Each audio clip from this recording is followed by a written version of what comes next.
Pakistan peoples party सॼे मुल्क में हिकु ई ॾींहुं चूंडूं कराइण जे लाइ 5 अप्रैल ते सॼी सिंध में एहतजाज जो ऐलान करे छॾियो आहे। पीपी सिंध जे सदर निसार अहमद खोड़ो चयो आहे त पाकिस्तान पीपल्स पार्टी 5 अप्रैल अंगारे जे ॾींहुं सिंध जे समूरनि ज़िलनि जी हेडक्वार्टर में एहतजाज कंदी, छो त असांखे धार धार चूंडुनि जो फ़ैसिलो क़बूल न आहे।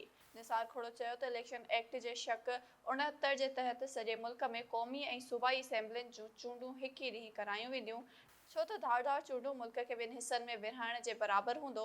ॿिनि सूबनि जूं चूंडूं क़ौमी ॿिनि सूबाई असेंबलियुनि जी चूंड नतीजनि ते असरअंदाज़ थियण जो प्लान आहे।